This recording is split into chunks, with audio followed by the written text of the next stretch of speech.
knock-on effects for literally years of needless suffering, extended illness, and death.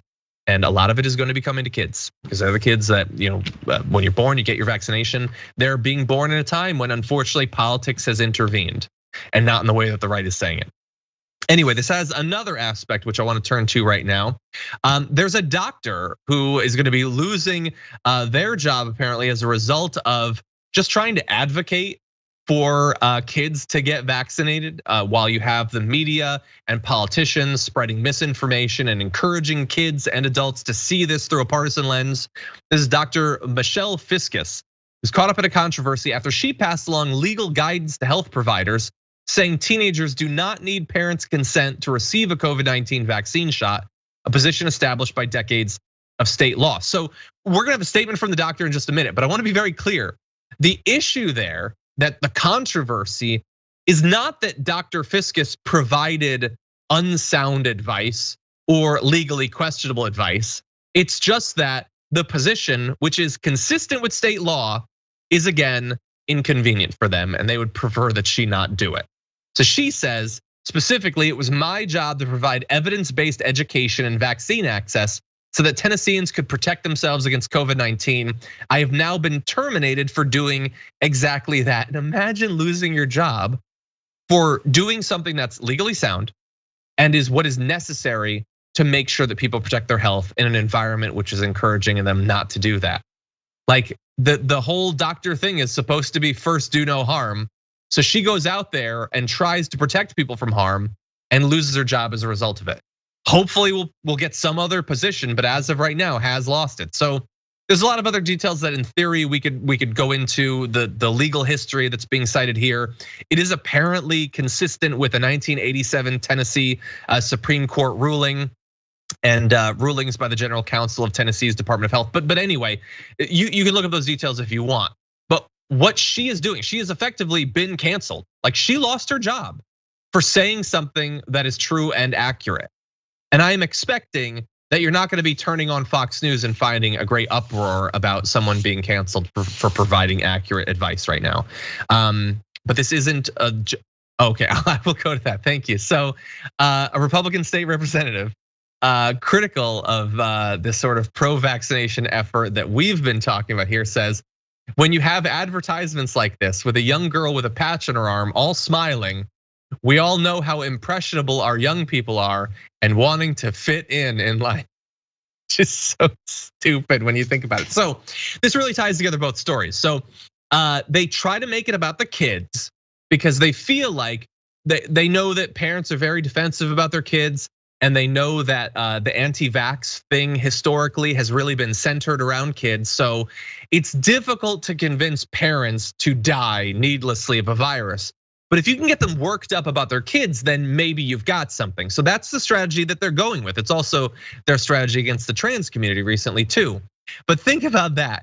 The idea that kids are like desperate to take medicine to fit in.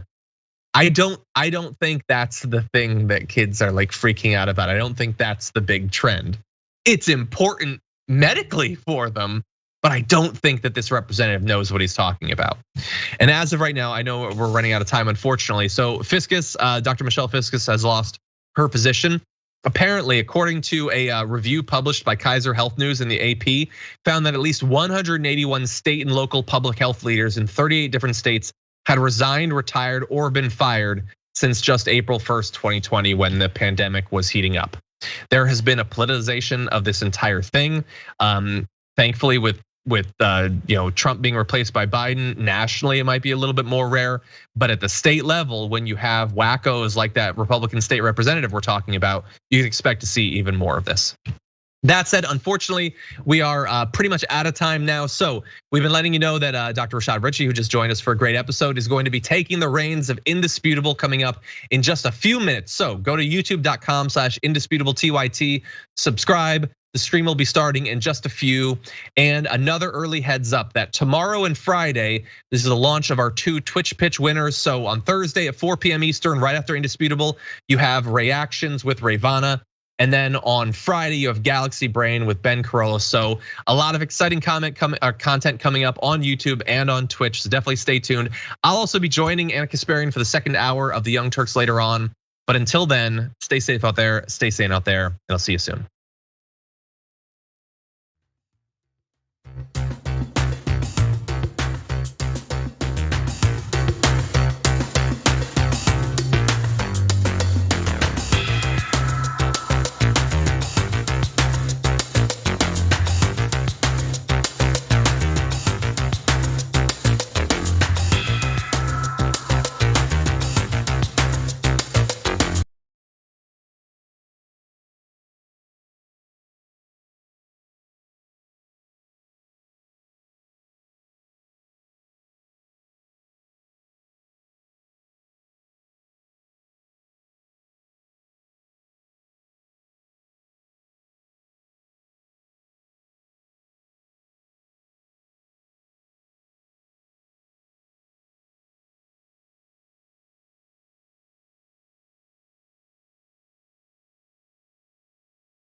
You know what it is. Welcome to Indisputable. I'm your host, Rashad Ritchie. Good to have every single one of you here today. We got a lot of show, a whole lot of show. We got my big homie, Benjamin Dixon, breaking down news of the day with me. You don't want to miss that. Also, my debate guest will be conservative radio talk personality, Armstrong Williams. He will be back in the bullpen today. We're going to talk about policing in the United States of America. And special guest, Greg Francis. Greg Francis will talk about the plight of black farmers in the United States. Ladies and gentlemen, my top story for today. A Utah police officer killed a handcuffed drunk man inside of the police precinct. Let me first go to the video.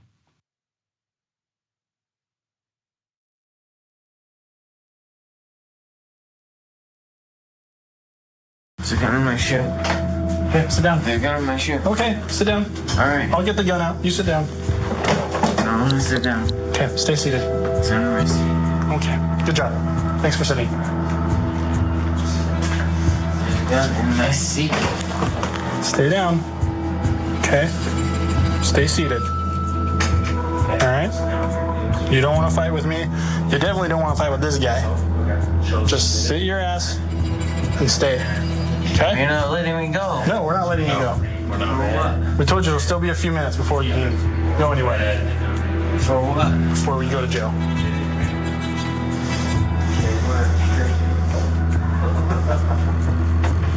Tell you what, give me your shoe. No. Yeah. No. Not giving you my shoe. A scuffle ensues. Longman watches. He's gone! You're about to die, my friend!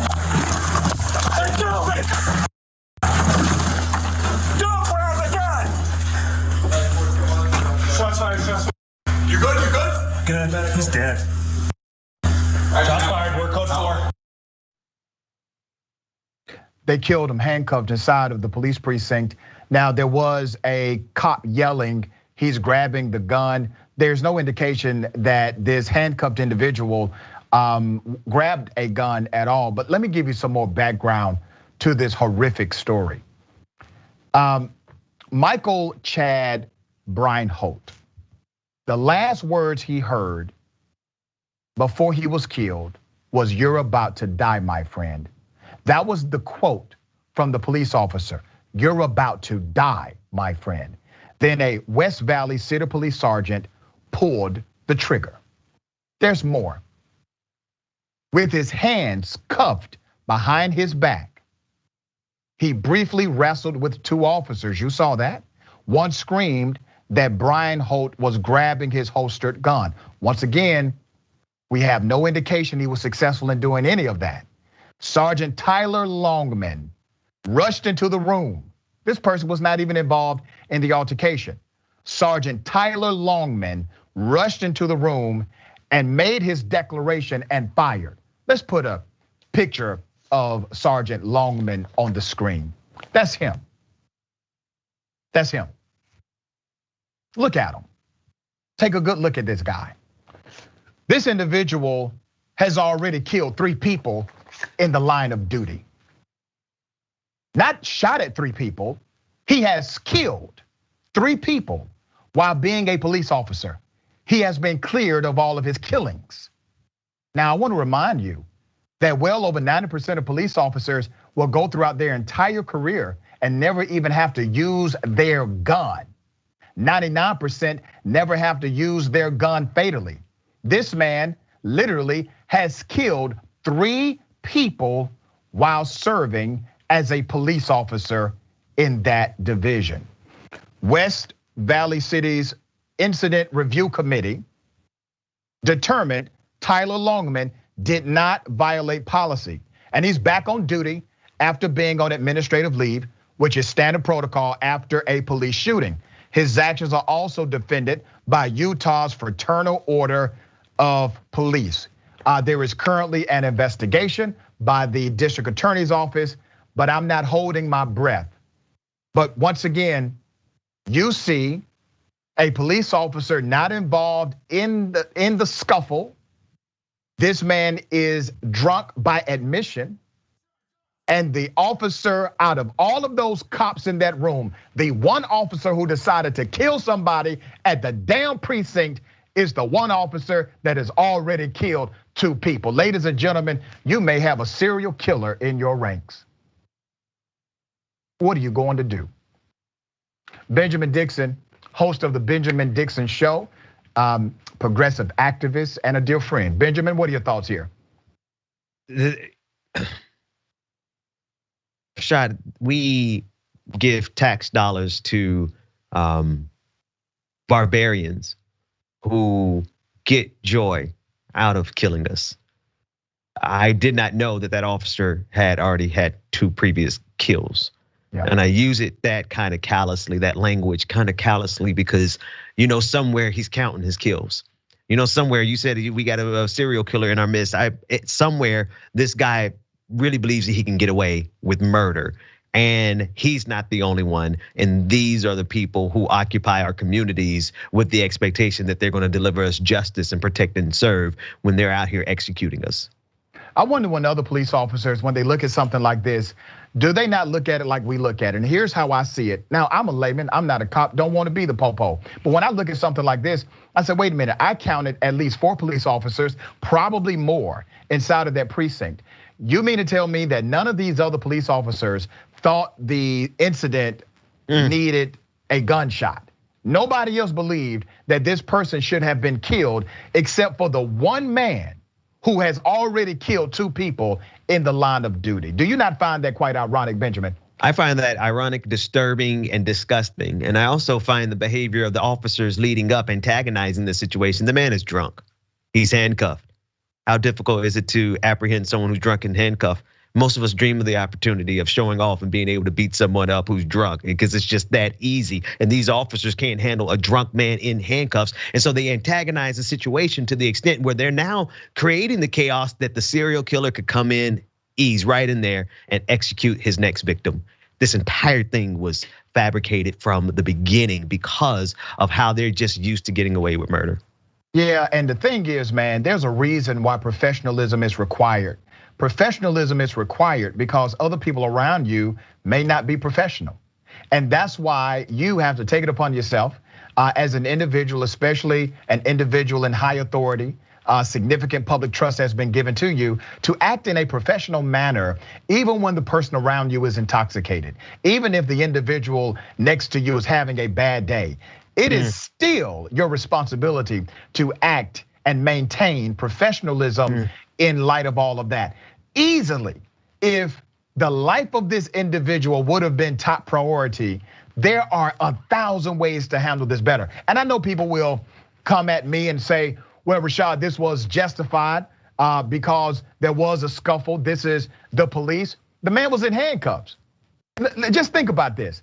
Even if you accept the narrative of the other cop, and please understand that he knew what to say before he killed him, okay? Understand that first of all. But even if you believe his narrative that somehow the person was reaching for a gun, he's in damn handcuffs. He's in handcuffs. What is he going to do? And the holstered gun is holstered. You have to take the lock off. If you know anything about a police holster, you know you have to unlock the button in order to grab the weapon and then aim and fire. This was avoidable. It is no coincidence, in my humble opinion, that this was one cop out of a sea of cops, and the one cop who did it happens to be the only cop that got 3 killings on his record now. Amazing. Amazing. What do you think is going to happen beyond this? The DA says they're looking into it. Investigation is pending. What are your thoughts about what may happen? Yeah, no, I think that yet again, we may find that it is very easy for cops to get away with murder because the system is structured to keep them from being ever held accountable for what they do. Dr. Richey, that's the thing. They can brag about this because they get away with it. So my fear is that will repeat itself. My hope is that we could do better. Yeah, very well said. Now, let me go to the other side of the spectrum because people get it twisted sometimes with me, Brother Benjamin. They think that I bash cops. I don't bash cops, I bash bad cops. That's what I do here, and that's what I do outside of here. Bad cops deserve my criticism, but there are some good policing tactics happening that deserve our attention. Let me take you to a place called Gwinnett County, Georgia. In Gwinnett County, and this actually coincides with the entire defund the police movement, and I will explain how it connects. In Gwinnett County, they have actually teamed up with a mental health provider in order to have a mental health professional, a licensed mental health professional, respond to 911 calls if a behavioral expert is needed. Sounds like a lot of common sense, right? So let's talk about justice reform, and this is part of justice reform. Sheriff Kibo Taylor announced the creation of a new mental health task force meant to serve as an intermediary force, helping people experiencing mental health issues get assistance rather than simply locking them up in jail. Now, here's how the program works, because literally you have the police, you have the sheriff's office, they're working together with a particular healthcare provider, and they are providing health experts for 911 calls. Let me remind everyone, 911 is not the number to the police. They have a regular number. 911 is the number when you have an emergency. That's why fire, ambulance, and the police can respond to a 911 emergency call. So if the number 911 is not for just the police, why is it we have not included mental health workers if your emergency or state of emergency is rooted in a mental health crisis? So Gwinnett County, they are trying to move the needle forward. And remember, defund the police, their entire dynamic or their advocacy has been take some of that budget in the police department and allocate it to address underlying issues of criminality, such as mental health disorders. But that's exactly what this agency is doing through their partnership, and I do think they should be celebrated. Ben, what are your thoughts? No, this is critical because we see such a large percentage of the police shootings that occur happen because of the disproportionate amount of mental health crises that are delegated to police in the first place, and we understand that they are not equipped to handle those types of situations. So I hope this absolutely leads to to lives being saved. And let me tell you what else should happen here. This program should be duplicated. This program should be mimicked by other agencies. At this point, it is a beginning.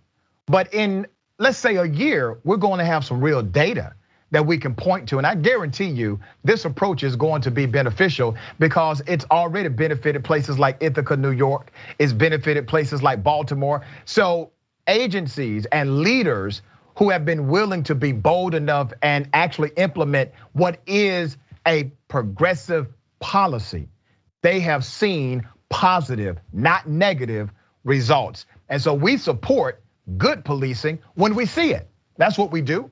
And this is a good start. It is not the way I would have gone, but it is a good start. It gets you at least halfway where you want to be, which is having a more responsive police agency that can actually deal with mental health disorders or a mental health crisis without having a gun present. You know, Dr. Ritchie, I'm listening as you explain that, and I'm thinking how you started the segment. Yeah, no, this absolutely does tie with defunding the police, because look at how efficient we can save lives and money once we reallocate those resources. Yeah, and that's the thing, and keep this in mind, brother. If it had not been for the Black Lives Matter movement, if you did not have the defund the police movement, you would not have a Gwinnett County Sheriff's Office and a Gwinnett County Police Department working to create a remedy for what's happening with these 911 calls. Because literally no other group, no other advocacy group has been putting this kind of pressure on the police to actually have a common sense remedy for these problems. Absolutely right. And when you said if it had not been, I thought you were going somewhere else. But that's for that's the Sunday morning That's that episode. church coming out of you, brother. You got to get out of that, brother. You got to get out of that. Hey, you knew exactly what it was when I said it. But no, you're absolutely right. And I think this is, and I actually want to pause and thank you for doing this, because we got to celebrate good behavior, because we need to replicate it, because that saves lives. Yeah, unfortunately, let me tell you what's gonna happen with most jurisdictions. They're gonna come out with some positive data, because every city and county that I've been able to track that has implemented one of these progressive policies, or more than one progressive policy, they have seen movement in the right direction. But here's what happens. We interpret everything through the lens of politics. Yeah. And by the time the data reaches the masses, the individuals who are in charge of these police agencies, the people who are sheriffs elected across this country, they have already subscribed to a partisan ideology rather than a policy mandate. And that is the disconnect. And that's why a whole lot of people don't like politicians. They don't like politicians because they can see through their agenda. If your agenda is a policy agenda, you can always respect that man or woman, even if you don't agree with the policy. But when your agenda isn't even rooted in policy, but rather the political winds that are around you, then you will always find yourself being blown by one interest or the other, rather than having a direct stake into the policy. Jack, I know I'm supposed to get out of the church. But you just did it again. Blown with every whim and doctor. Okay, I'm done. Right. I'm done. But it's facts. I'm making light of it, but it is so absolutely true. It is the consistency of the political nature of these situations. These are political apparatchiks. We cannot look at a badge. We can't look at a system and think that somehow it is apolitical, when in fact it is built on politics. Yeah, and let me also, for the sake of the record, the sheriff is the first black sheriff they've ever elected. He just got elected in Gwinnett County. And already, I don't even think the brother's been in office for a year. He has transformed without a statute, without a new law, without a judicial ruling, without the federal government getting involved. He has already transformed policing in that county because leadership matters. One other place we connect. You and I are both glad when we pass through Gwinnett County, and we're pulled, if we are pulled over, to be pulled over by a black cop, because that's the reality of our lives in America. So those of you across this country and beyond, Gwinnett County is a place where typically black folks, I don't care if you got all your stuff together. Come on. you don't drive through Gwinnett County on any day, all right? That's how hardcore Gwinnett County used to be in their racial profiling. The jail, the sheriff's office used to have all of these stories about how they treated black and brown people. It was extreme. So when the black sheriff was elected, and I think it actually went into a runoff, it was a close and tight race. But when he got elected, I mean, this guy was talking about police reform. He was talking about corruption of the previous guy. His opponent had covered for a police officer who had a bad shooting on his record, and he brought that to the attention of many. And I've had Sheriff Keebo on my show when he was running for office, and once he became the first black sheriff of that county. So we are appreciative of the fact that he has implemented something that he promised he would do. And a year later, we're gonna look at that data, and I'll be able to report how another progressive policy is actually saving the industry of policing. We got more. We got more on the other side. Make sure you stick and stay. It's indisputable.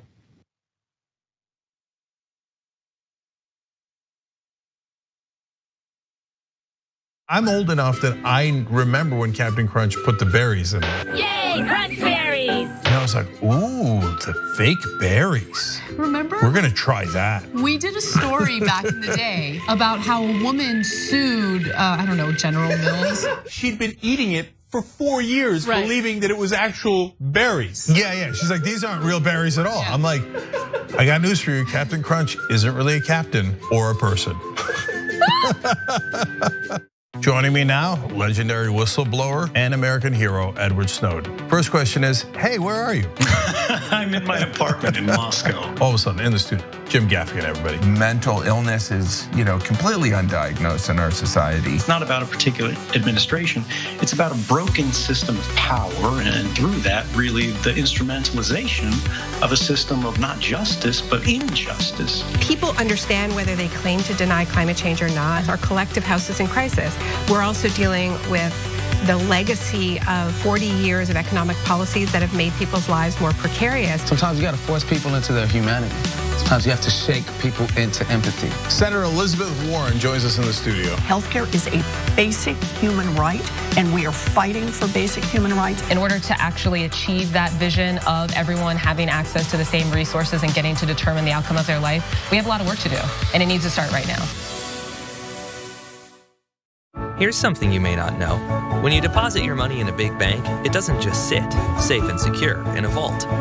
Instead, your money could end up building oil pipelines, mining for coal, or drilling in the Arctic. So if you're concerned about the planet, give your money something good to do. Make the move to green with Aspiration's fossil fuel-free account and join the thousands each week who are switching to save their dollars and save the planet at the same time. Welcome to the Damage Report. I'm John Idarola. This is gonna be a big one. What Donald Trump has done as president has cut taxes for the wealthy and made life better for rich people. But he's made life worse for poor people. We're making America great again by throwing more money at the military to destroy other countries because that makes us great instead of investing it in ourselves. That it's Donald Trump and it's Stephen Miller.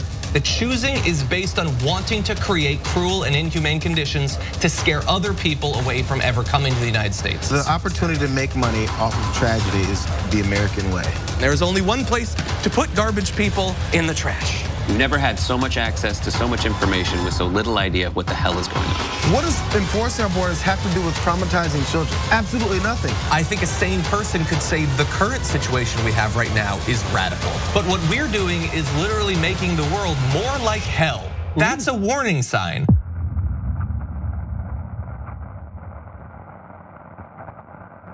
ShopTYT.com now has books. One of them is Ryan Grimm's book, We've Got People. That's a saying that AOC said, they've got money, we've got people.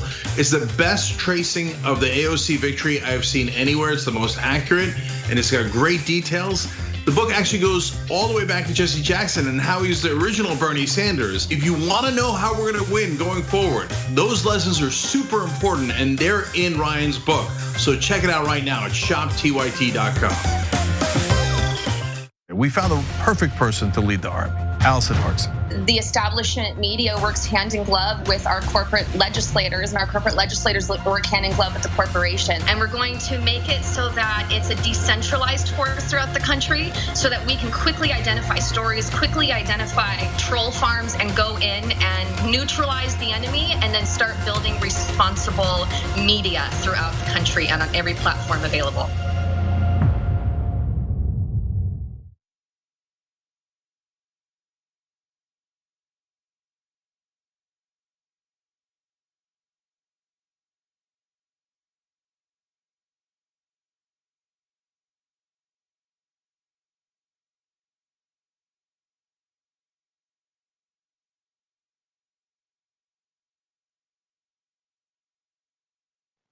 Welcome back to Indisputable. We got a lot of viewer comments. I'm going to get to as many as I can, all right? I appreciate every single one of you. Don't forget to follow us on social media, Indisputable TYT. YouTube is Indisputable TYT as well. Subscribe there. Tell your friends, tell your family, all right? Make sure you subscribe and follow us on Twitter and Instagram, Indisputable TYT. Don't forget, I'm so happy we finally have our winners. The Twitch show challenge, remember? Let me tell you why I love this. Because it comes from the TYT community, all right? So we have new Twitch shows debuting this week. Reactions with Ravana. That's tomorrow at 4 p.m. right after Indisputable. And Galaxy Brain with Ben Curlo. Did I say that correctly? I think I did. I hope Ben comes on the program too. Both of them have an invite. That's Friday at 4 p.m. Make sure you check them out and make sure you show them that TYT love, all right? Okay, let's get to some of the comments. TYT member Mickey C, the silver-haired dragon, says, this was nauseating, cold-blooded first-degree murder by a cop who has murdered 2 others previously. Cognitive dissonance is a hell of a drug, says, the whole point of a retention holster is to reduce the likelihood of someone taking it off of you or drawing in haste. That was a choice he made, not a circumstance he was in. YouTube, super chat.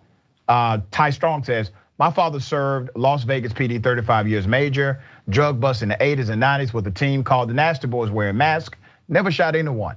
And Ty, that is actually well over 90% of police officers' experience. But you have one guy that has killed 3 people? Come on now.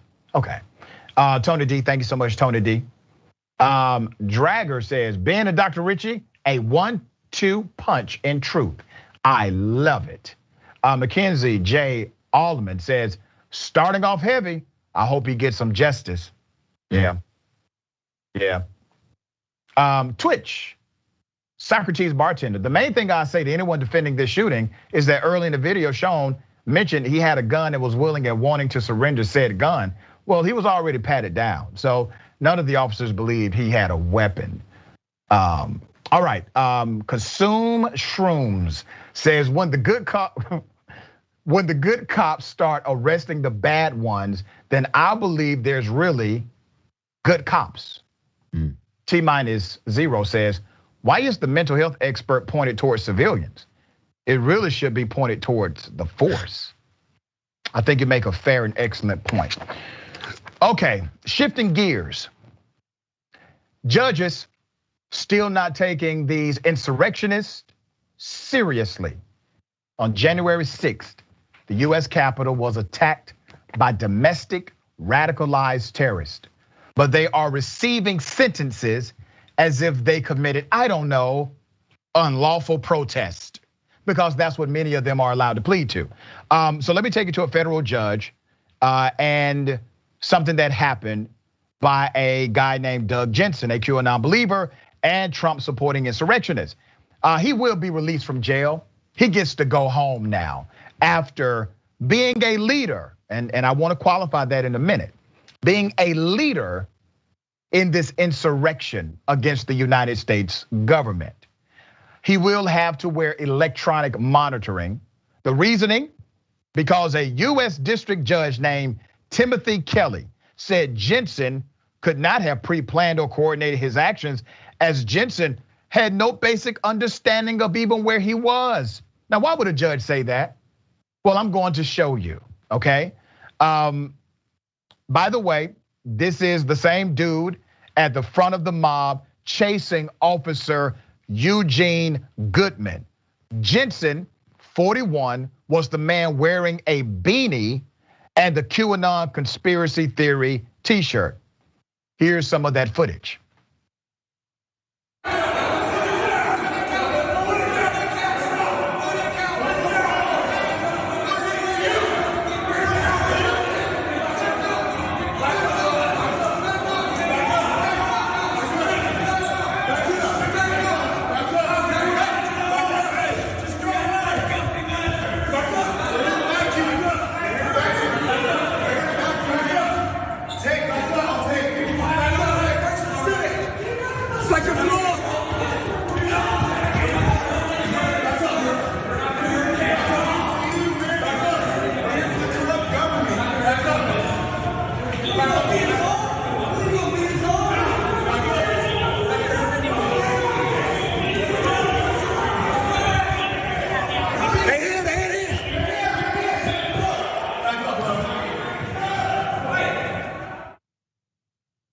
Looks like a leader to me. Looks like he's leading a mob while chasing the police up the stairs. I don't know, am I missing something? The judge said Jensen positioning himself at the front of the mob, and I quote, maybe some leadership, but only in the narrowest sense. That's what the judge said to justify letting this mob, insurrectionist, terrorist leader go home. The judge said Jensen's actions during the confrontation of Goodman were deeply concerning and quite serious, but he noted that Jensen is not accused of toppling any barricades, damaging any property, or fighting with anybody at the Capitol. The judge said, oh, what just happened? Oh, this is bad. This is concerning. But he didn't break anything while leading the terrorist insurrection, did he? Oh, okay. He needs to go home. There's more. Judge Kelly cited Jensen's lack of grade school level understanding of the US government in his decision to release Jensen. Jensen, in January 6 videos that were released to the media on Monday night, repeatedly stated that he believed he was at the White House, but he was at the Capitol. And the judge said, oh my gosh, this poor guy. Obviously, he lacks the educational fortitude to actually be a leader in this terrorism. Let's go to more video. This is me touching the White House. This is why we're here.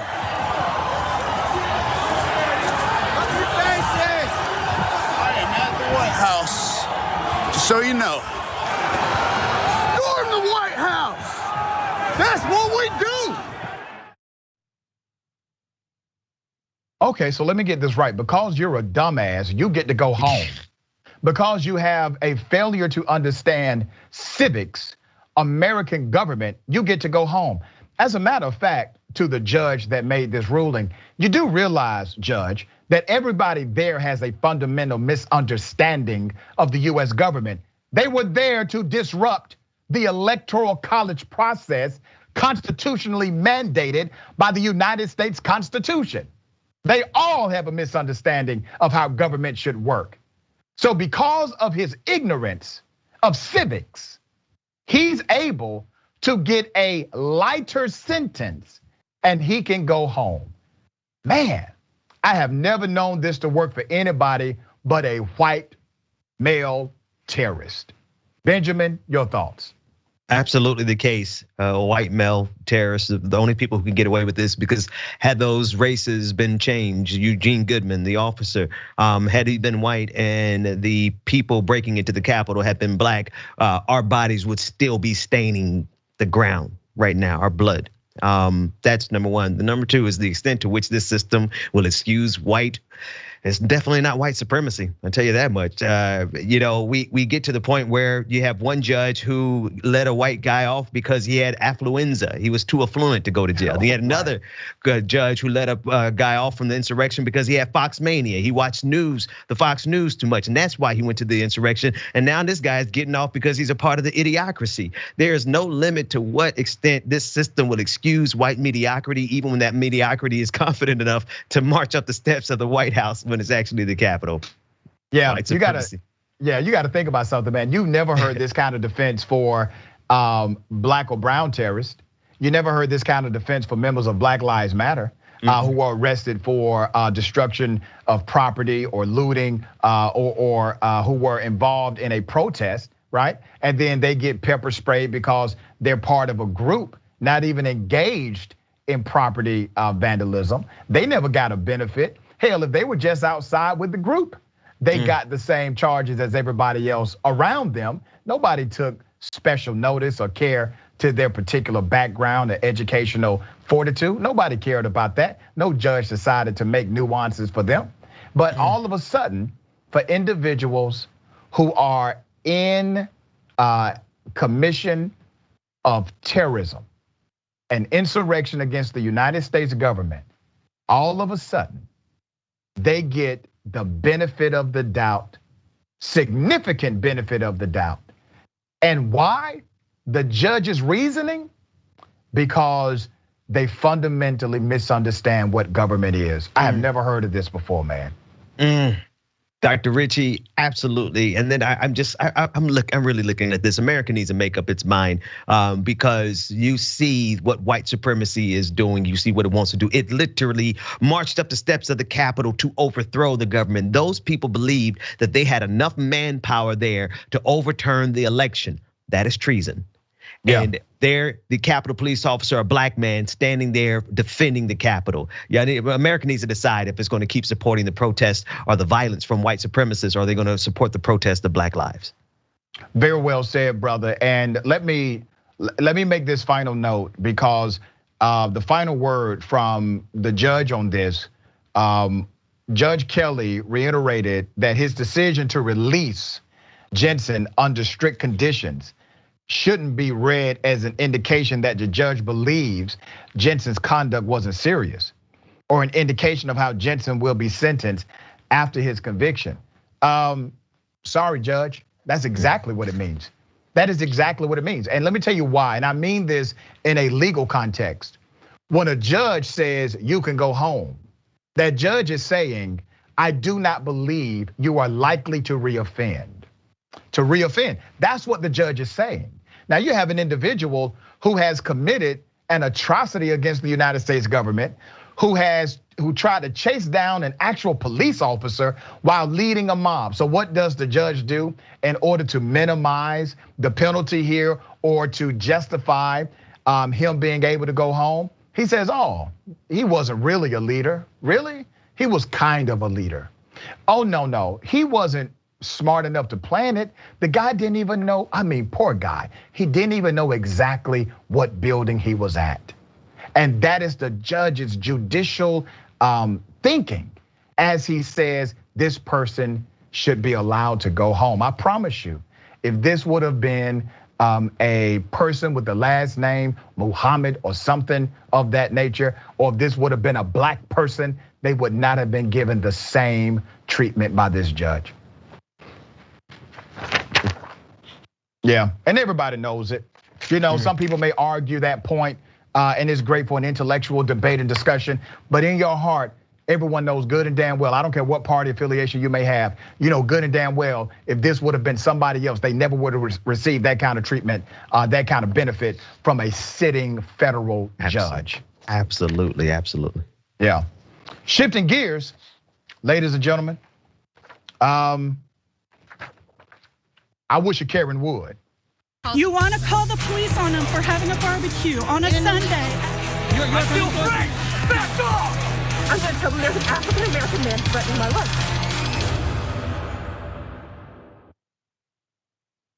Karen and male Karen, they team up.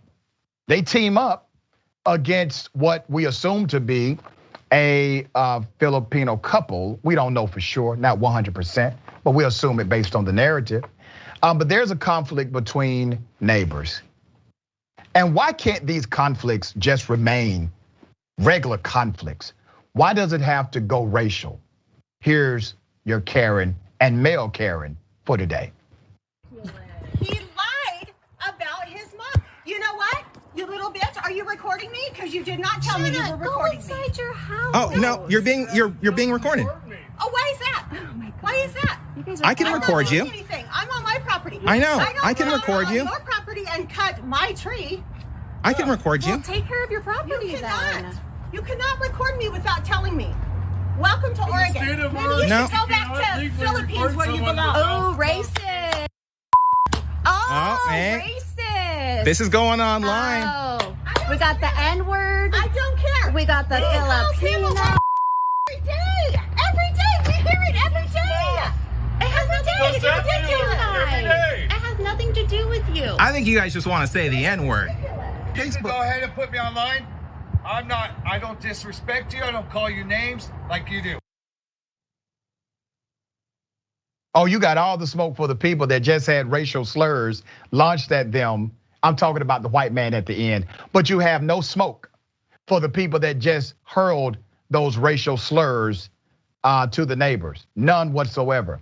Now, if you go on social media, you will find that there are many who are pushing back, saying that it is actually the guy's fault who is recording because he's being antagonistic. No, he is working on exposing the true racism that exists inside of these individuals.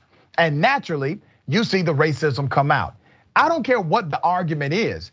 If you decide to take the argument and start launching racial slurs at the individual you're arguing with, well, that means that is what's in your heart. That's what it means. It's not anybody else's fault. And remember the boldness of this particular Karen and her male Karen acquaintance. Remember, she knew she was being recorded. She was told, you are being recorded. They said they didn't care. They didn't care. At first they cared, but then they didn't care. And after she knew she was being recorded, she decided to get even more racist, sling around the N-word. And you know what that does for your life? That earns you a spot on my show. That's what that does. Benjamin, your thoughts? That last line, Doc, is the fact, right? I don't know what goes through their minds in that moment of decision of how should I proceed in this encounter? Because there's a decision point that they had where, okay, there's a camera playing, recording. Maybe I just chill and not get the worst parts on, but they doubled down. The same Karen, you saw the Karen from Victoria's Secrets. Once she realized she was on camera, she doubled down on the madness. And they just have really poor decision-making skills. When the cameras are rolling, you need to take a step back, but they're so committed, Dr. Richie, to their bigotry that they will not think that far ahead. And so they make it onto your show. Yeah, they can't do it, man. They can't do it. They can't help themselves. When the Karenicity runs deep, it's going to come out in various ways. But here's the thing, man. People think my show is just to highlight the Karens of the world. Literally, I'm trying to help them. Okay, I'm trying to help them by providing a societal mirror for their actions and activities and behavior. And hopefully when they see that mirror, they can start adjusting themselves accordingly so that they can be more appropriate for the societal construct that we're all trying to live in and coexist with peace. You reminded me of one of our supporters named B, who came up with an entire rehabilitation center for Karens. The Malibu's premier Karen rehabilitation center. That's what I hear you saying. They need some rehabilitation, and thank you for providing that service. Yeah, exactly, man. And hell, the way things are going, it may be covered by insurance. All right. Okay, let me go to something quite disturbing, and I see the chatter on social media about it. But damn it, under no circumstance is it going to be okay with me to punch a female in the throat while she is handcuffed. Let me take you to something making the rounds on social media. New York police officer, this is in upstate, New York police officer punches a woman in the throat at a Walmart. Now here's some of the background. There was a 30-second scuffle inside of this Walmart between two groups of individuals. These were females. The police are called, they get there, and a woman is handcuffed, and here's what happened. No, my sister is pregnant. Okay. My sister is pregnant, no! Okay, stop.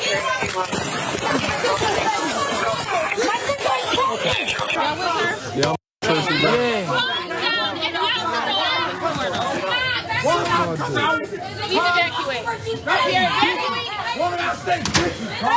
Woman wants to say I say bitches, bro. Woman, my cousin, take off that bag, bro.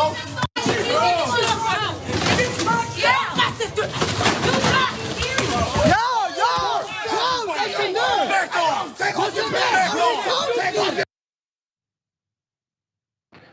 The police officer who punched this woman in the throat, his name is Rory Spain.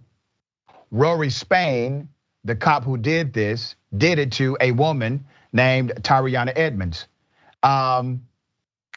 There's another woman that's not as visible on camera. She's actually pregnant.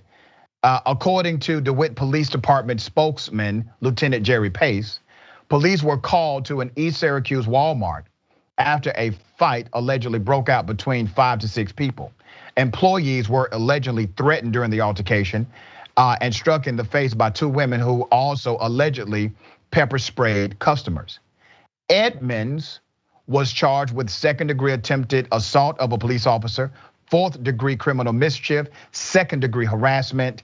resisting arrest, disorderly conduct, and obstruction of a governmental administration or a governmental administration. Now, I know people are going to say, well, they should not have been fighting in Walmart.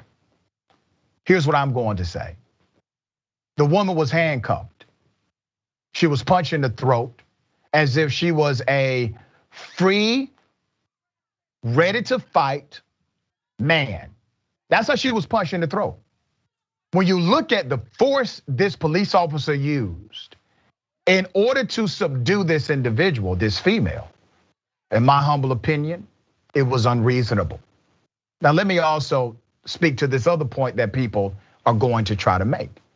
They're going to say, she bit him. She did not. She did not bite him. Well, they may say, she tried to bite him. Okay, he may have thought she tried to bite him. He may have assumed that she attempted to bite him. She did not bite him, that's a fact. That's what we know for sure. But I actually believe it makes my argument. You see, this cop did this because he was mad. That's why he did it. He did it because he was upset.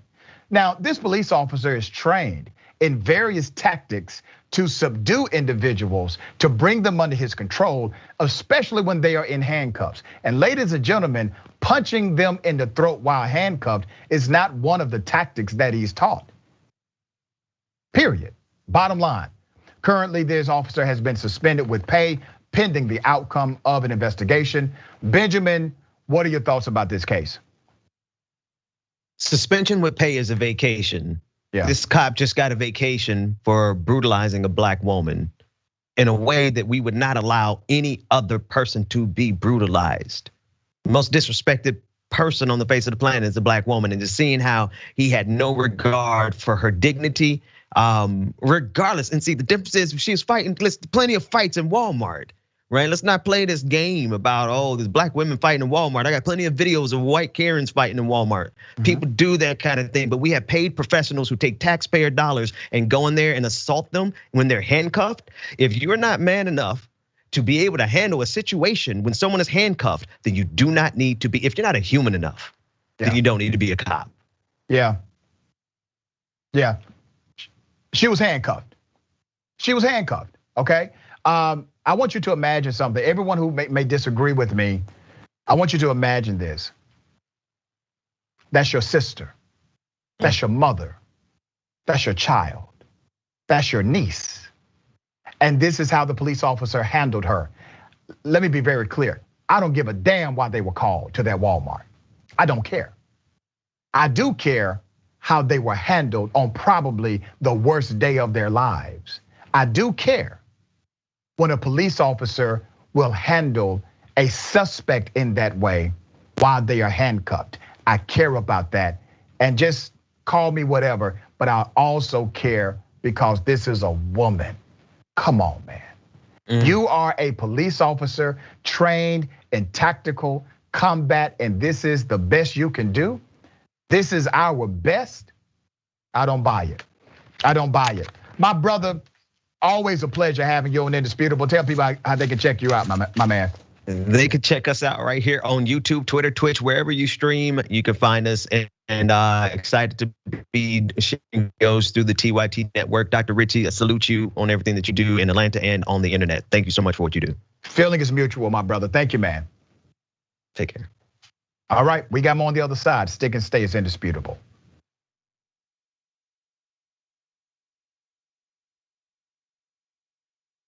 I'll predict right here for you, Chris. I think Donald Trump will leave office before his term is up. He'll be humiliated, embarrassed, and I know him. He's not going to want to lose, and he's going to run for the hills. You got that bet all day long. Okay, let's get after it. Now, so look, Jake has made some good predictions, and this is in good fun. I could not disagree more. There's a little bromance between the two of them. You got that bet all day long, Janky, you. Oh, you stop. In the meantime, let's call him out on the damage. But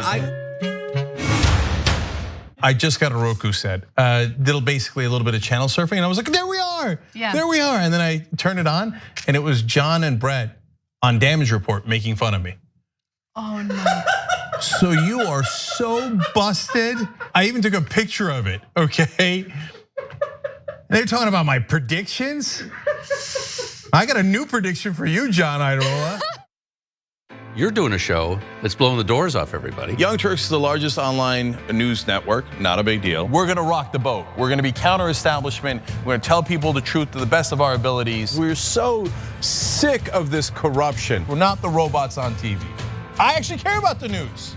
Guilty, I care. Fourth day on Occupy Wall Street. Last night we launched Wolfpack. It's us pushing our ideas out there, trying to help the country in every way that we can, trying to make this place just a little bit better. Reporting from the Hillary-Bernie debate, I gotta be honest, you know what we do, we cover it for real. For us, this system isn't working. Free and fair elections. And when he told the cops that day, when they came to drag her away, and he said, if you're gonna chain her, you're gonna chain me. If you're gonna arrest her, you're gonna arrest me.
Bartholomew Joseph Kyle. I do audio for the main show, The Young Turks. I also do audio for Post Game. I started in 2006. I met Cenk Uygur at the Iraq for Sale screening that was directed by Robert Greenwald. And watching that, I want to figure out a way to be part of something that's genuine and authentic.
Welcome back to Indisputable. Let me read a few of these viewer comments. Don't have a lot of time. YouTube Super Chat. Main Money in the Building says, there was a woman kidnapped and held captive for 3 days in Oakland, and she begged for help, and people kept walking by her pleas for help. Finally, someone helped, and the police didn't arrest the dude. Ray Russell. Grifters in Tennessee are trying to raise money for a 7-year-old they claim has caught OCD from learning critical race theory in her first grade class. I tweeted it to you at Raymond J. Russell. Raymond, I'm gonna check that out, brother. Thank you for bringing that to my attention. Obviously, that's dumb as hell, okay, obviously. Okay, ladies and gentlemen, a great guest on the program. We have Greg Francis, author of Just Harvest. We're gonna talk about the plight of black farmers. He is lead counsel for the historic black farmers case. This is near and dear to my heart. Greg, thank you for being on the show. Well, thank you. Thank you for having me, Dr. Richie. I really appreciate you being here as well. Absolutely, brother. My dad was a black farmer many years ago, and he faced the discrimination of not being able to get subsidy loans, et cetera, because he was a black farmer. And years later, he received a bit of a settlement, not a whole lot of money, but that little bit of money helped me get into college. And it started to change some things generationally for my family. So let's talk about this plight of black farmers and your book.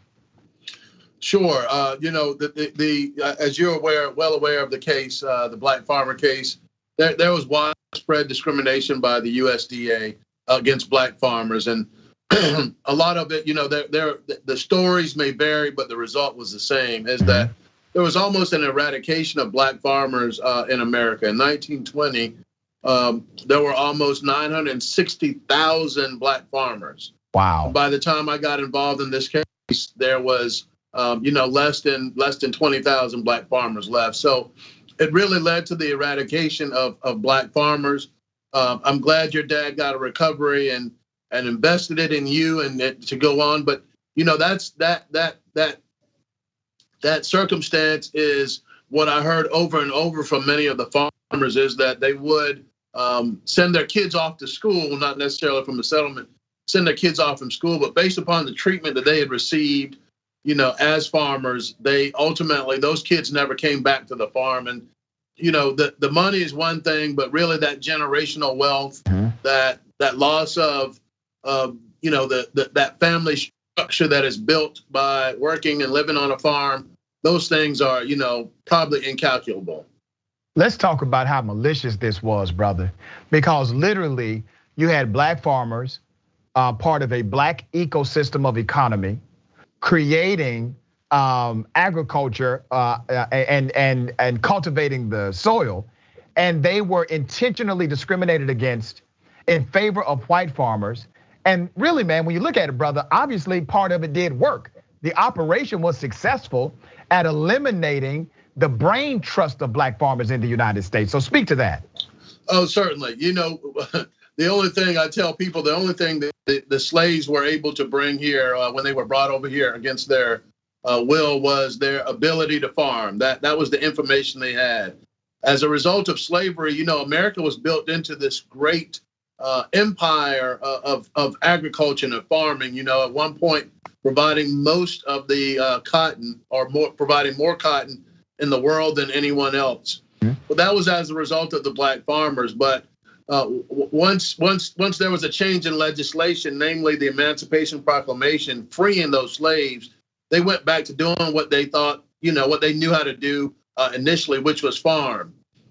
However, although there was a change in legislation, there was not a change in heart or a change of heart.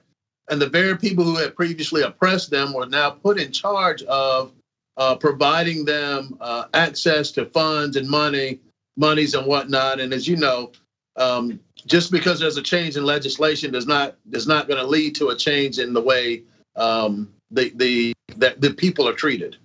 You bring up a great point, and I say this often: culture will eat policy any day. I learned that from my dear friend Ben Johnson, and Ben Jealous. And the issue is, we can change statute, we can change policy, but if you have the same cultural bad actors in charge, they will figure out a way around it every time. Right, exactly. Unfortunately, I'll tell you, I just left a symposium with the Secretary of Agriculture here in Florida, and listening to some of the farmers, and the stories seem to be the same stories that I heard back in that case. So, even now, there seems to not be necessarily a change in the culture, which is what's necessary to really effectuate change that's going to be lasting. We only have a couple of minutes, brother, but tell us, what is the current fight for black farmers today, and what's the remedy on the table? The current fight for black farmers is really just sustainability. Because of the attrition that is in place, there's not really that camaraderie as there was present before. But black farmers are still in the same fight, looking and fighting for resources. During the Trump administration, 0.1% went to black farmers. And wow. make sure you understand. I didn't say 1%. Said 0.1% went to black farmers. So the struggle is real. The struggle continues.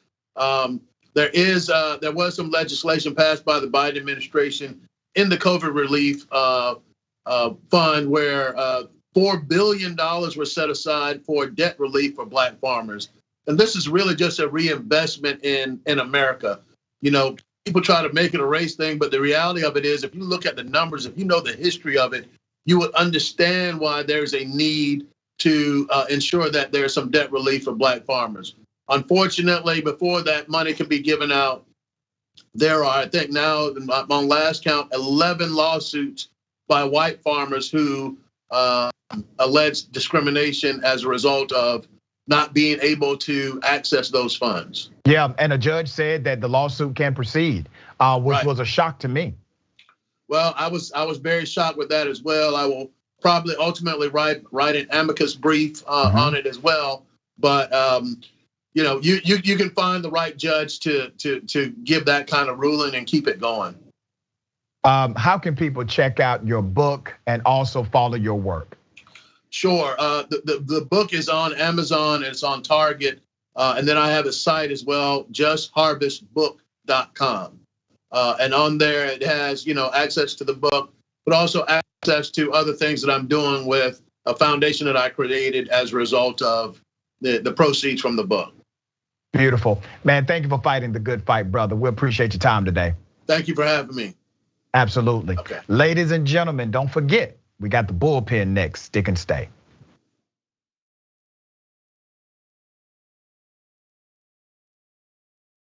I'm back to gaslighting. Did you and I talk about gaslighting on Old School? Probably. That boss gaslit all his female employees. People who manipulate others like that make you feel like you're the weirdo. Why won't you punch yourself in the face?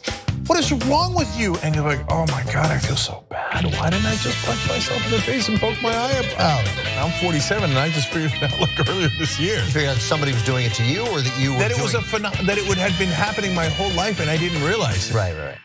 All right, welcome to Dr. Rashad Richard Indisputable. This is going to be quite interesting. I don't know if you can handle this much truth on any day of the week. The unrest inside of the black community and communities that support them is because these cops are not held accountable.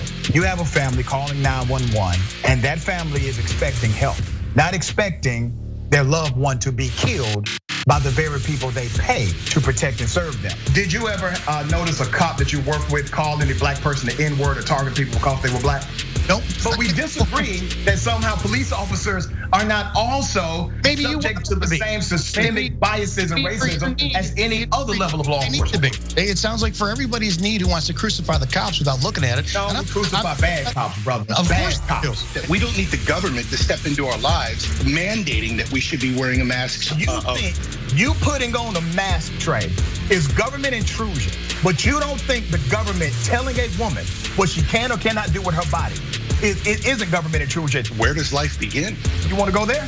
I can read it to you, brother. You seem very well prepared. Certainly more. Of course, why would I not be well prepared? They don't stop, I don't stop. Racism won't stop, I won't stop. Systemic bias won't stop, I won't stop. People still need health care, so I won't stop. People still need criminal justice systems reform throughout this country, so I won't stop, and you won't stop either.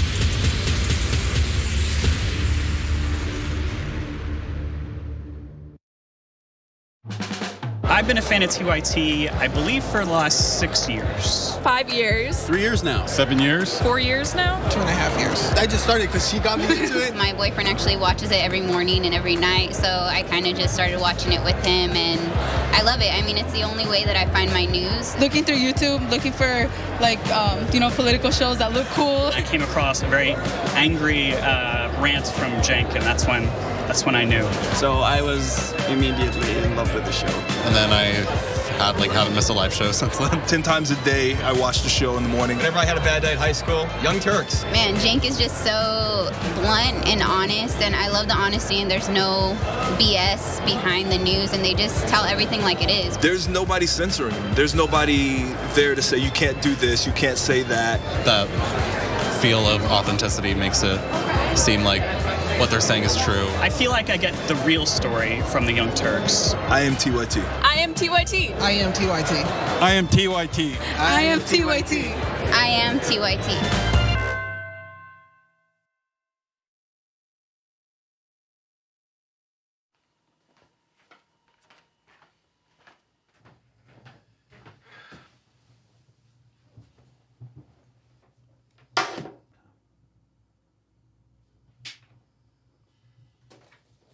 Welcome to the Damage Report. I'm John Idarola. This is gonna be a big one. Meanwhile, in the Arctic, you know where this is going. You watch the Damage Report, the Arctic's on fire. Obviously, why would we be talking about the Arctic except to tell you that it's melting once again? The Republicans aren't that interested in it. I wonder why. Lift out of poverty up to 3.7 million people, including an estimated 1.3 million children. Hashtag save the children? Not if it costs money. I mean, come on.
Welcome back to Indisputable. Let me read some of these viewer comments. Thank you all for engaging the program. TYT member Bro420 says, one question is with Big Ag, how many farmers of any color are there nowadays, other than rich white folks gaming the system with their farms? Interesting. YouTube super chat. Guzo Saba. Not a super big fan of TYT because I'm personally too radical, yet I salute them for having Mr. Rashad Ritchie, PhD, on their platform. Thank you for what you're doing, sir. Moderators, much respect. And now, Saba, I need you to become a big fan of TYT. Come on back home. Stephen Miles Cook. There's a long history here of abusing black farmers. Very long history. Mario Drake says, heard about this on Joe Madison. The white farmers received more from Trump where the black farmers received less. Correct. Okay, ladies and gentlemen, welcome to the bullpen.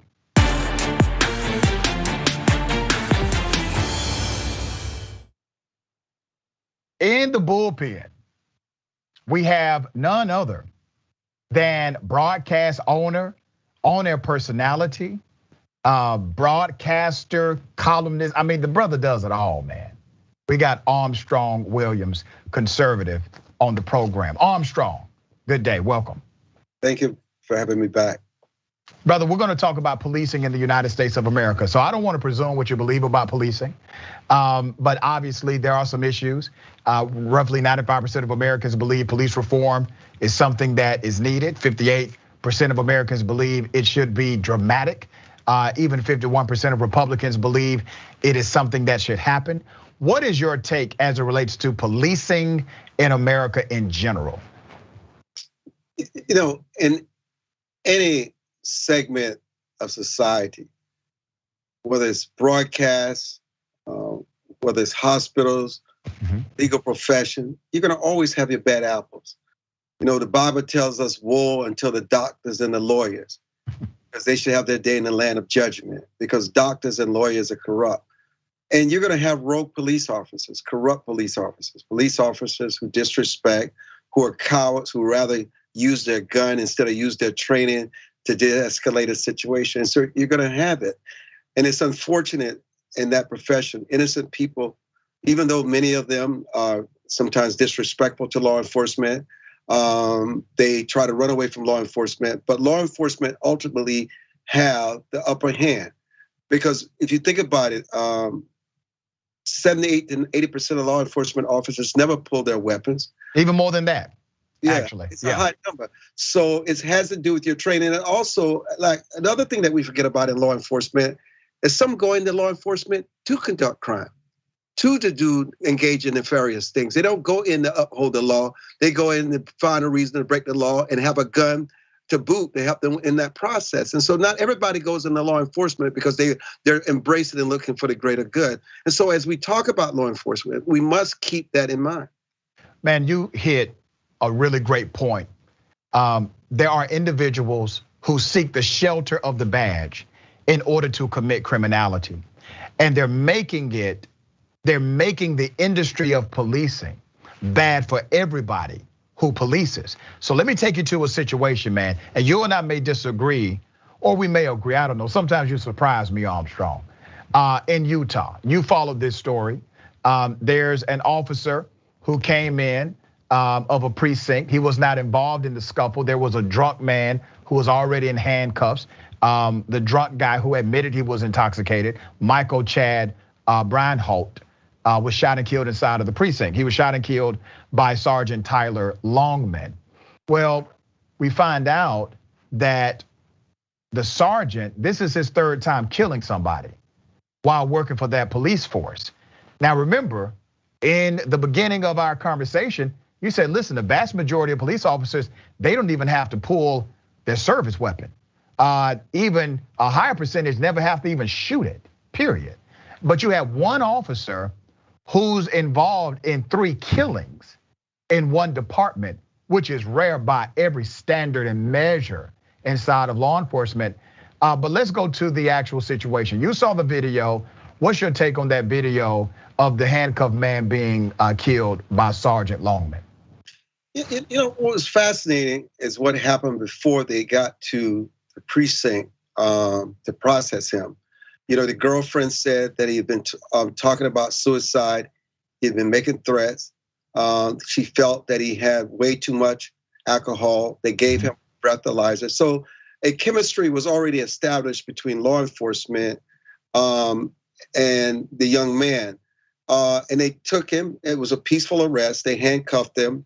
And then he sat inside the chair as they processed. And then all of a sudden, after 2 hours, he said, I have a gun.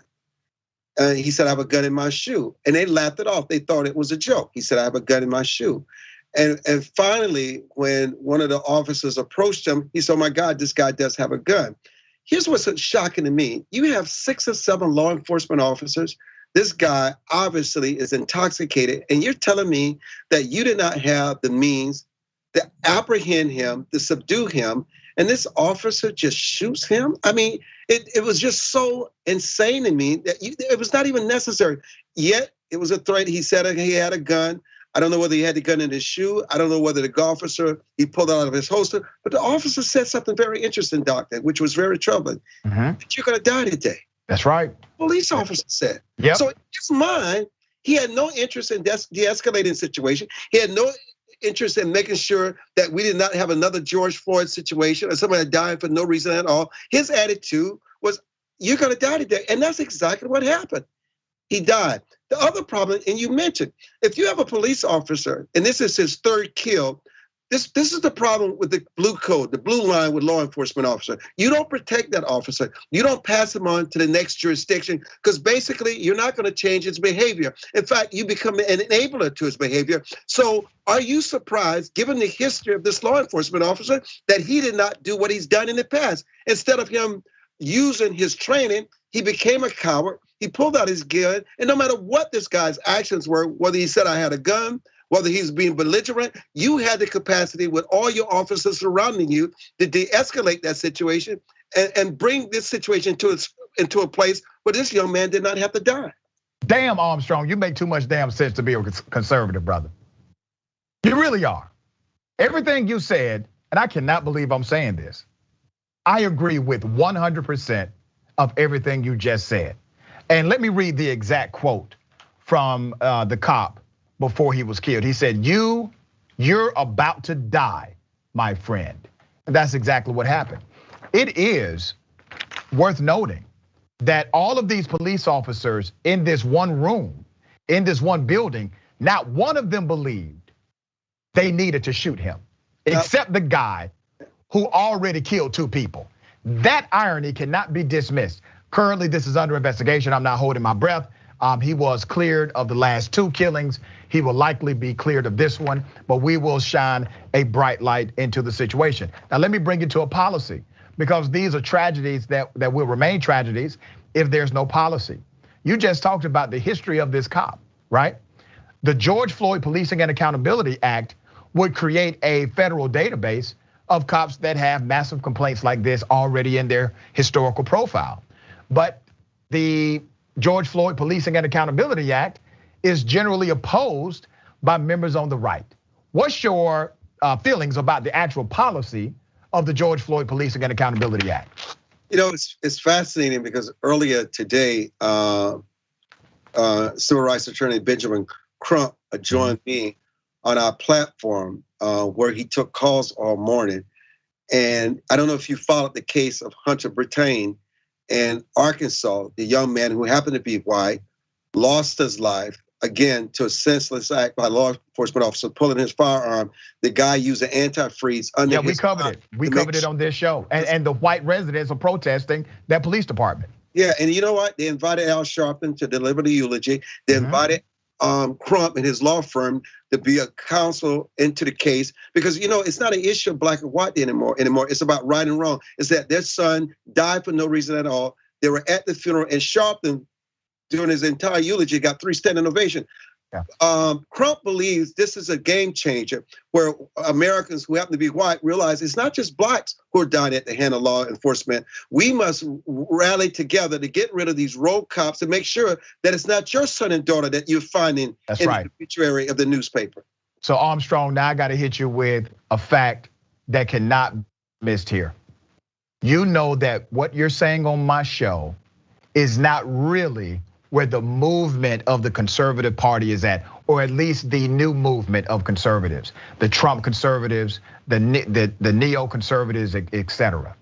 Tell me, man, what can you do as a person that can actually have policy dialogue? You're able to dismiss the partisanship angle. You're not a grifter whatsoever. You're looking at things from a perspective that makes sense. And you and I still disagree on plenty, but on things that are policy based and make sense to the average person, we typically will agree on. What can happen inside of your party, brother, to challenge them to become more reflective of common sense policy and common sense solutions? You know, I don't want to make this about conservatives or liberals. I think this is a moral issue. Yes. And I think sometimes we have the capacity to label people, and I think we lose people. And I think one of the things that we learned from our conversations with Ben Crump and our conservative audience today, there's just a lot of ignorance out there. They don't really understand what's in the law. They think it's all about race, trying to defund the police, trying to take police out of communities, giving into the mob mentality. And it's not about that at all. And while Crump sure had a lot of tough questions, in the end, they really understood that it's really about these rogue cops and getting rid of the blue line and making sure that these law enforcement officers are not passed from one place to the other. And you're right in what you just said. It would make sure that police officers like this are found out early and that they're dealt with and not passed through the system. And so what I try not to do, because even when we announced to our audience that we're bringing Ben Crump on today, yesterday, they said, well, we're gonna stop following you. We're gonna not I said, you do whatever you want to do. I'm not here to satisfy the mob. I'm here to educate and for us to learn from each other. You love to hear about Ben Crump through sound bites and what the media puts out there. You'll get a chance to talk to him for 1 hour, to hear from him himself in the fullness of the conversation, not in some soundbite. And when you get a chance to dialogue and have a conversation and you realize there's a higher truth and it's just common sense, we all want the same thing. And what we have to do is create dialogue among ourselves. This is why I come on your show. You know, people ask me why do I come on Young Turks? They say, I say, that's your experience with Young Turks. I know what I believe in because I believe when it all boils down, you don't have more in common, and we care about this country. We care that young men and women don't die for no reason at all at the hands of police. We care about the education of this country. We care about the family structure. You and I may go about it differently, but our goals are the same. So this dialogue might come in on your platform to make you realize, even though I may happen to be a conservative, whatever, I have common sense. I believe in decency. I believe in character. And that's what we need in this country today. We need to show that guys like you and I can sit across from each other and have a conversation, because if we as people on the broadcast platform can't do it, what kind of message does that send to the masses? Yeah, very well said, brother. And by the way, I'm glad we share at least one friend in common. Benjamin Crump is a good friend of mine as well. We traveled down to Florida not too long ago for a case in Camilla, Georgia. And he comes on my radio show quite often, man. So big ups to you for doing that. I know that people who are part of the mob, they were very adversarial to you making that move because of commentary they've heard about Benjamin Crump. Before you go, and hell, I may lose you on this one, but we'll see. Before you go, brother, what are your thoughts about qualified immunity, a big part of the federal proposal in police reform? Listen, the thing is, immunity is a double-edged sword. And sometimes with this qualified immunity, you don't always get to the truth. And sometimes those that are involved are not always held accountable, because sometimes in this qualified immunity, it's just, you know what? It's something I've just been wrestling with. You know, I just think it has to be revisited. It has to be discussed, because I think what we want to do is get to the truth and get to the bottom line that when people do wrong, especially when they take people's lives, they should pay the price to the full extent of the law. Right. So, and I'm glad you say that. I think that's very honest and transparent of you to say you're kind of dealing with it because there's a lot of talk about it on both sides. Let me try to provide some additional perspective. The entire creation of qualified immunity came out of Southern states, Dixiecrats, Democrats who were Dixiecrats, passed qualified immunity laws and subscribed to qualified immunity rules because they wanted to provide a protection from white law enforcement officers and their personal liability when they decided to bash in the heads of children who were active in the civil rights movement. So they said, we're gonna create this barrier so that there's no civil penalty. And if they do this thing, they won't lose their assets, or they won't lose their home, or they cannot be personally held responsible for these activities while in the line of duty. So the origin of it is rooted in a racist core. Beyond that, you gotta think about how it operates in the real world. Every profession, Armstrong, has the liability of tort law connected to it.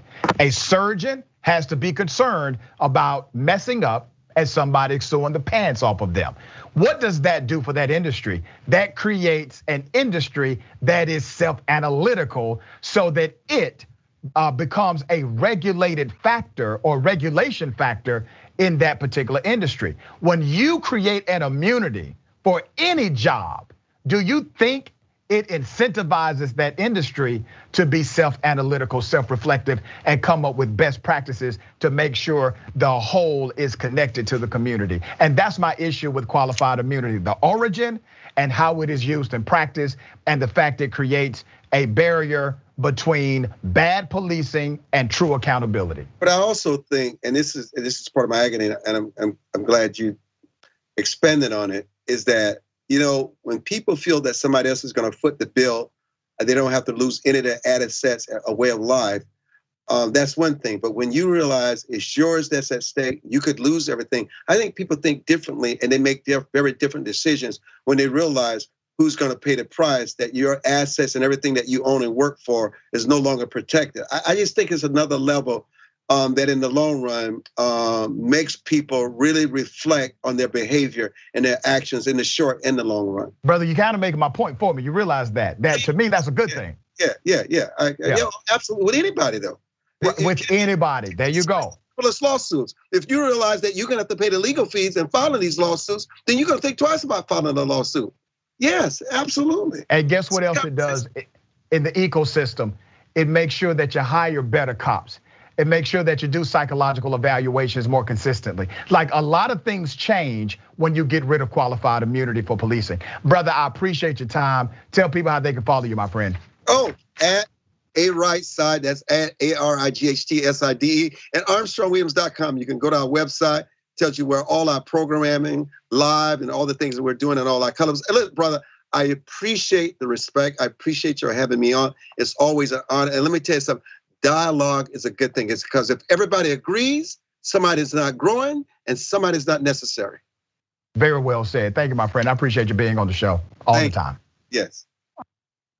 All right, ladies and gentlemen, remember, take care of yourself, take care of each other, and take care of this planet. And remember, the truth is always indisputable.